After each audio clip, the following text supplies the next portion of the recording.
जो आपके इष्ट हैं बस एक में आ जाओ, ये हम आपसे कहना चाह रहे हैं।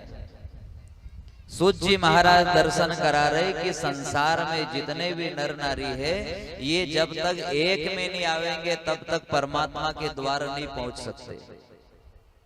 आपके गांव से, आपके नगर से ट्रेन जा रही है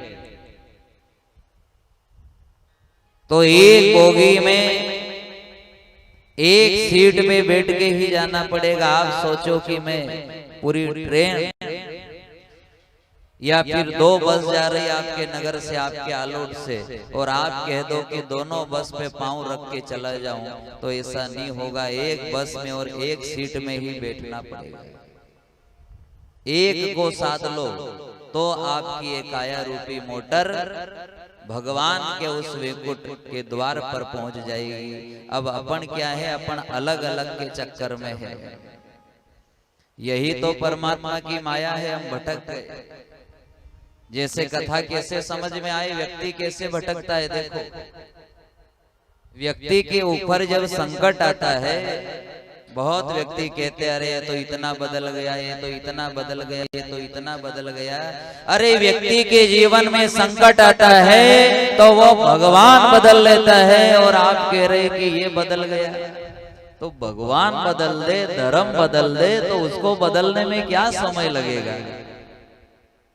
विचार वाली बात है कि जो भगवान बदल दे, धर्म बदल दे अपना, उसे बदलने में समय नहीं लगेगा। वो नी घर का है नी घाट का है। संतों की वाणी कह रही है अपने धर्म में मर जाना, लेकिन दूसरे धर्म में कभी मत जाना। क्या कहा? अपने धर्म में ही मर जाना, लेकिन दूसरे धर्म में, जो अपना धर्म है उसी धर्म में गर्व से और उसी में मर जाओ, वो श्रेष्ठ है। जो इधर उधर मुंडा मारता फिरे वो कौन है? कौन है वो? उसका जीवन तो कुत्ते जैसा है, कभी यहाँ कभी वहां, कभी वहां, कभी वहां, कभी वहां। या संतों की वाणी ने कहा प्रारब्ध पहले रचा और पीछे रचा शरीर। कथा कैसे समझ में आए, ध्यान देना। जैसे एक बालक है और उस बालक के भाग्य में क्या लिखा हुआ है? उस बालक के भाग्य में ये लिखा हुआ है कि 25 वर्ष की उम्र तक, एक एक शब्द पर ध्यान देना। एक बालक है, उसकी कुंडली में, उसके भाग्य में ऐसा लिखा हुआ है कि 25 वर्ष की उम्र तक ये रोगी रहेगा, इसके शरीर में रोग रहेगा, और 25 वर्ष की उम्र के बाद रोग अपने आप नष्ट हो जाएगा। ये उसके भाग्य में लिखा है। अब उसे थोड़ी मालूम है, वो तो जब 15 वर्ष का था, ध्यान देना, जब 15 वर्ष का था और रोग शरीर में भरा हुआ है, और इधर भाग्य में क्या लिखा है कि 25 वर्ष तक रोग रहेगा काया। एक एक शब्द पर ध्यान देना। तो वही 15 वर्ष का बालक 5 वर्ष तक राम जी की सेवा करता है, और राम जी की सेवा करते करते 5 वर्ष सेवा करी तो कितने वर्ष का हो गया वो? 15 वर्ष से चला है, तो 5 वर्ष सेवा करी तो 20 वर्ष का हो गया। अब जब 20 वर्ष का हो गया तो उसके हृदय में ये भाव आया। क्या भाव आया? कि मैंने 5 वर्ष तक राम जी की सेवा करी, लेकिन मेरा रोग तो खत्म ही नहीं हुआ, इनमें शायद दम नहीं है। चलो एक काम करें, शिव जी की सेवा करें। तो फिर 2.5 वर्ष तक शिव जी की सेवा की। कितने वर्ष तक? 2.5 वर्ष तक। अब 2.5 वर्ष तक शिव जी की सेवा की तो कितने वर्ष का हो गया है? 20 और 2.5 22। ठीक है। फिर उसने सोचा कि मैंने 5 वर्ष तक राम जी की सेवा करी, कुछ नहीं मिला। मैंने 2.5 वर्ष तक शिव जी की सेवा करी, कुछ नहीं मिला। फिर बचे कितने? 2.5 वर्ष, क्योंकि 25 वर्ष की उम्र में उसके भाग्य में रोग खत्म, ऐसा लिखा था उसके भाग्य में कि 25 वर्ष का जब होगा तो तेरे काया का जो रोग है वो खत्म हो जाएगा। अब उसने विचार किया कि 5 वर्ष राम जी की पूजा की तो कुछ नहीं मिला, 2.5 वर्ष भोलेनाथ की सेवा की तो कुछ नहीं मिला, अब 2.5 वर्ष में साईं बाबा की पूजा कर लेता हूँ। अब 2.5 वर्ष साईं बाबा की पूजा की, इधर 25 वर्ष पूर्ण भी हो गए। अब उसने क्या सोचा कि राम जी में भी दम नहीं है, शिव जी में भी दम नहीं है, अपने साईं बाबा में दम है, देखो मैं ठीक हो गया। जबकि 25 वर्ष की उम्र में तो उसे ठीक होना ही था। अगर वो केवल राम जी की ही सेवा करता तो भी 25 वर्ष की उम्र में वो ठीक होना ही था। भले वो शिव जी की भी सेवा करता तो 25 वर्ष में ठीक होना ही था। उसी प्रकार अपना हाल है कि अपन सेवा तो करते हैं, लेकिन जब फल मिलने का समय आता है उस समय अपन भगवान बदल देते हैं, धर्म बदल देते हैं।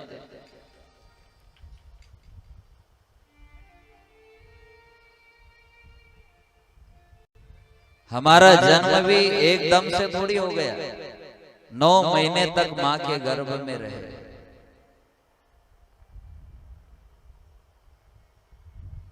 कितना इंतजार किया मां ने, कितना इंतजार किया पिता ने। ध्यान देना, जब प्रभु की भक्ति करो तो भक्ति करते समय ये भाव नहीं आना चाहिए कि मैं तो इतना जल चढ़े रही लेकिन मारो तो भाग्य फूटो है। हाँ, जब ऐसा भाव आता है तो भगवान की भक्ति, भगवान से प्रेम की डोर हमारी टूट जाती है। चाहे कितना भी संकट आए, कितनी भी गरीबी आए, लेकिन भगवान से प्रेम की डोर जोड़ के रखना हो, जोड़ के रखना, तोड़ना मत कभी। संतों की वाणी ने कहा कि टूट जाए ना माला कहीं प्रेम की, टूट जाए ना टूट जाए ना माला कहीं प्रेम की, टूट जाए वरना अनमोल मोती बिखर जाएंगे, वरना जब हम भगवान की भक्ति करते हैं और ये भाव आता है कि इतनी पूजा पाठ करी फिर भी मेरे को तो कोई लाभ ही नहीं मिला, मुझे तो कोई फायदा ही नहीं हुआ, तो समझ लेना आपका मोती गिर चुका है, माला टूट चुकी है। अरे चाहे कितनी भी गरीबी आए, कितना भी दुख आवे, लेकिन भगवान से प्रेम की डोर मत तोड़ना। टूटी जाए ना माला कहीं प्रेम की,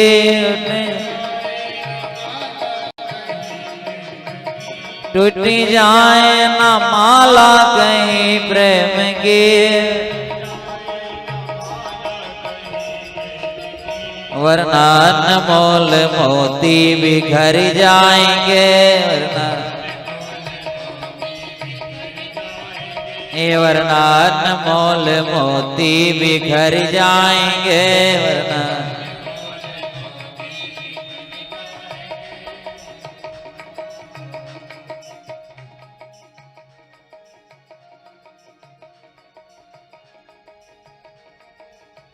अरे सत्संग में बैठ जाओ तो यहाँ बैठने के बाद ऐसा भाव बनाओ, ये दिन तो मिले हैं फिर ना मिले, ये दिन तो मिले हैं, ये दिन तो मिले हैं फिर ना मिले, ये अरे जब भी सत्संग मिले तो ऐसा भाव बनाना, ये तो परमात्मा के दिए हुए दिन हैं, ये समय फिर से मिले ना मिले, ये समय फिर ना मिले ना मिले, ये समय फिर ना। अरे जितना भाव प्रकट करना है आज कर लो, हृदय के गहराइयों से बाबा भोलेनाथ को पुकारो। क्यों? ये दिन फिर ना मिले ना मिले, ये दिन ये दिन फिर से फिर ना मिले ना मिले, ये दिन फिर। अरे यहाँ तो साधु संत की वाणी कहती है कि एक पल का भरोसा नहीं दादा, एक पल का भरोसा नहीं है। ऐसा थोड़ी कि आज कथा श्रवण कर रहे तो कल की भी अपने भाग्य में है, कह सकते हैं क्या? एक पल का नहीं कह सकते। इसलिए जब भी दर्शन मिले, तीर्थ मिले, ऐसी कथा मिले, शिव महापुराण का दर्शन मिले, तो भाव ऐसा बना के बैठना कि फिर मिले ना मिले ना मिले ना मिले, फिर मिले। टूट जाए ना माला कहीं प्रेम की, वरना अनमोल मोती बिखर जाएंगे, वरना अनमोल मोती बिखर जाएंगे, वरना अनमोल मोती बिखर जाएंगे। बोलिए सावरिया सेठ की जय, महाकाल भगवान की। ऐसा अवसर मिले या ना मिले, इसलिए एक एक प्रेम के मोती की माला बनाऊं और बाबा शंभुनाथ को चढ़ाऊं, ऐसा भाव बनाऊं। एक भी प्रेम का मोती कहीं बिखरे ना। और प्रेम का मोती कैसा? प्रेम का मोती ऐसा कि आपके हृदय में कभी किसी के प्रति द्वेष नहीं जागे। संतों की वाणी कह रही है, आप भक्ति करते हैं, सत्संग श्रवण करते हैं, तीर्थ यात्रा जाते हैं, लेकिन अगर आपके हृदय में द्वेष आया है, किसी के प्रति जलन आई है, किसी के प्रति कपट या किसी का चुगली करने का मन हो, तो समझ लेना कि जैसे ही ये भाव मेरा बना तो मोती खिसकने वाला है प्रेम का। ऐसा भाव बनाओ कि मेरे द्वारा कभी किसी की निंदा नहीं हो, मेरे द्वारा कभी किसी की आत्मा ना दुखे। सदा शिव नाम का जाप करते रहो, बाबा भोलेनाथ के शरण में रहो, उन्हीं के बन के रहो। ये संसार में जो कुछ दिखाई दे रहा है ये सब उसी की लीला है, उसी की माया है ये सब। और ये जाल है, कोई क्रोध रूपी जाल, लोभ रूपी जाल, कपट रूपी जाल, पाप रूपी जाल, यानी कि जाल अपन ने ही बनाया है और उस जाल में जीवात्मा फंसा हुआ है। अब देखो वो जाल खींचता है, कैसे समझ में आए ध्यान देना। जैसे किसी व्यक्ति की ऐसी आदत है या किसी बहन की ऐसी आदत है कि वो बात बात पे क्रोध करे, थोड़ी सी बात पे क्रोध करे। घर में अगर कोई कह दे कि इधर का सामान उधर उठा के रख दे, इससे में तो बड़ा मुंडा फुला है, बोला तो कैसे बोल दिया। जो छोटी छोटी बात पे भी क्रोध करे, क्रोध की आदत है, तो काई के जाल में पड़ी है वो, क्रोध के जाल में। ठीक है, अब एक दिन उसका बढ़िया मूड ठीक है, सुबह जल्दी उठी, स्नान किया, जल का लोटा लिया और भगवान शंकर के मंदिर में जा रही थी। इतने में घर में कलेश चालू हो गया, और जब कलेश चालू हो गया तो इसे बात बात पे क्रोध करने की आदत थी, तो इसने लोटा रख दिया और वो भी उस कलेश के चक्कर में वापिस आ गई, यानी कि क्रोध रूपी जाल ने खींचा। समझना कथा को। जा तो रहे थे जल का लोटा लेके शिव मंदिर, लेकिन घर में कलेश हुआ और आपने कलेश पे ध्यान दिया और आपको क्रोध आया, तो क्रोध रूपी जाल ने आपको खींचा, तो जल का लोटा भी रख दिया और आपका दिमाग खराब हुआ, तो आप भी घर में जाके कलेश करने लग गए। ये है जाल, कि क्रोध रूपी जाल ने आपको खींचा है कि अगर ये जल चढ़ा देगी जाके तो धीरे धीरे इसका क्रोध शांत हो जाएगा। शिव महापुराण में बताया है कि जो बाबा भोलेनाथ के शिवलिंग पर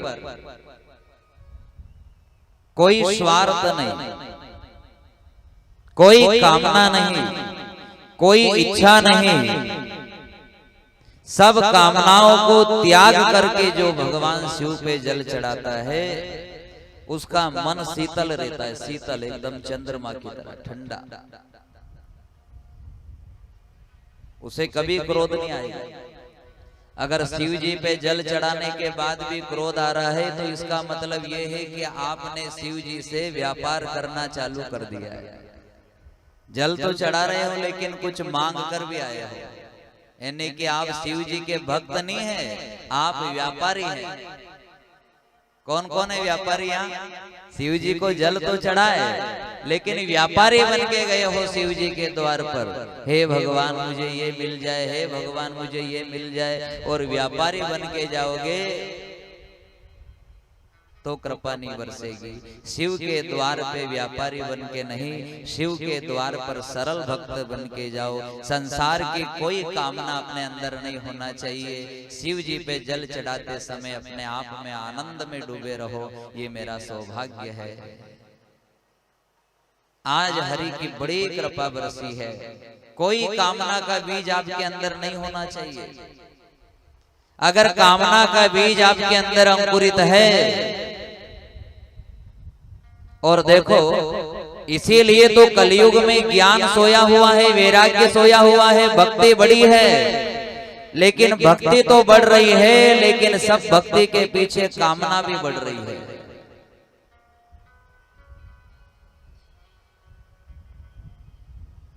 अभी हम अगर यहां से कह दे, कामना अगर बताने लग जाए कि आपको ऐसा करना है तो ऐसा हो जाएगा, ऐसा करना है तो ऐसा हो जाएगा, फिर देखो आप। हाँ, अभी गुरु महाराज चल रहे प्रदीप मिश्रा जी, वो कह दे कि सुबह उठ के एक चप्पल मारना है पति देव को, तो पति देव भी खा लेंगे। हाँ गुरु जी का अच्छी बात है।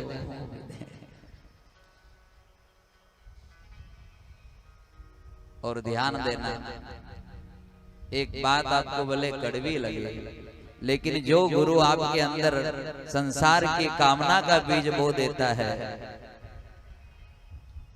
कामना का बीज नहीं होना। क्या मांगो शिव से? जल चढ़ाओ, बिलपत्र चढ़ाओ, धतूरा चढ़ाओ, लेकिन मांगो तो केवल शिव से। शिव की दया मांगो, उसकी भक्ति मांगो। अरे ये तुच्छ मिट्टी, धन दौलत बंगले गाड़ी क्या मांगो, मांगना ही है तो शिव को ही मांग लो। जिसने शिव को मांगा है वो सबसे धनवान है, सबसे धनवान।